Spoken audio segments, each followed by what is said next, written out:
Happy Saturday, everyone. I'm starting on my little harvest for this afternoon. It is August 2nd. Here's the little plot. I love my little row of marigolds in the front here. They just make me happy. So most of the growth is happening on this side of the garden, the new growth. These are my squash. So I have a Peter Pan squash over here, that's the big one, and a bunch of mini pumpkin squash over here. So the work today was just around monitoring. I tried to, the squash puts out these little suckers so you can grow it upright. So because I don't have a lot of floor space in my garden, I'm trying to, encourage this upright growth on the, I have this whole thing set up for the pumpkins. The green beans, the pole beans are doing pretty well. Something's eating them over there, but for the most part, they look fine. I'm not gonna interfere. My tomatillos continue to be the biggest plants. They're much taller than me at this point. One of the things I was concerned about is that I would get a whole bunch of these pods with no fruit. Now, when I looked online and I did some research, what they said was that the biggest cause for that is that tomatillos have this really finicky pollination process that is necessary to put the fruit inside the pod. But if I squeeze on this, there is a little bit of fruit in there. These are older. These came up first and they're bigger in there. So I am getting fruit. So that's nice. The thing that's interesting is that there's more pods in the plants in the front here than there are in the plants in the back. I'm not sure why that is. The other thing is that pollination is not an issue because these plants are covered in blooms and there are bees everywhere. I don't know if they show up in the video, but there's a little guy there. There's another one over there. Whenever I'm walking through the garden, this just happened, where this lanternfly landed on me, which is not fun. They're everywhere right now. So more bees. So I didn't think the pollination was an issue. That's one of the reasons I planted those zinnias. Those are called California Giants. They're 6 feet tall and looking very nice. So, the tomatillos are doing, I'm not worried about them at all. You can see that my, cucumbers are doing okay, but I feel like this is signs of fungus.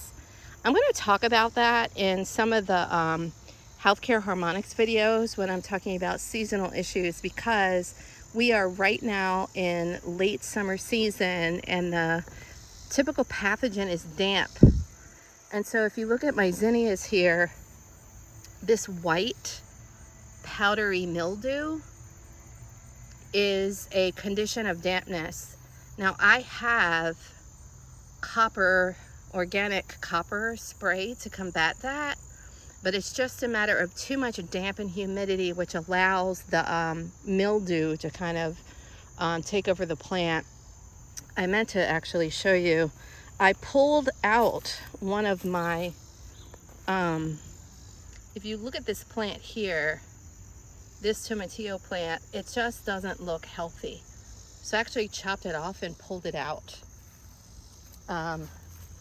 Because there's 7 plants in here, and I thought I don't need an extra one, and I just cut it to keep the rest of them from getting infected. Peppers are finally growing peppers. We've got a visitor. So many visitors. My zinnias look amazing. And so this is the back of the plot. For sure, the basil did the best in all of the heat and the humidity. So that was a rock star. My eggplants are doing great. There's a couple on here, but I'm going to leave them on here to get bigger One of the things I learned is don't pick it off if you can avoid it until you're really ready to cook with it. I went through all my tomatoes back here on this back wall, and I pulled off most of the leaves I didn't like, and I cut off the suckers, which are, I didn't cut them off of these San Marzano tomatoes because these plants have been producing tomatoes very prolifically, so that wasn't a thing. But if you, it's not a sucker. If you look here, see this right here? So this is the main stem right here, and this is the leaf. This right here is the sucker. Now, we cut those off so that the plant doesn't produce so much energy. It has more energy to put into the actual tomatoes. I didn't do it on, like I said, on those San Marzanos because they're really productive, but I did on my, these are my heirloom tomatoes, and I didn't really get any. You can see there's only, well, you probably can't see, but there's only about 5 tomatoes on there down low. I cut off those stems are pretty bare because I just cut all of the leaves off of there as they became infected. But if you look up top, there's a lot more growth and a lot more blooms and a lot more little baby tomatoes. So I'm thinking that I still might be able to get some pretty good tomato production out of those plants.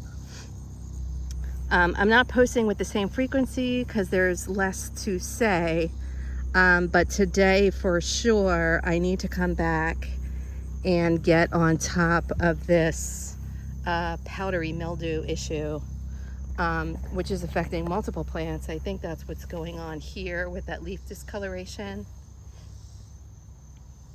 And that's it. So this is the plot.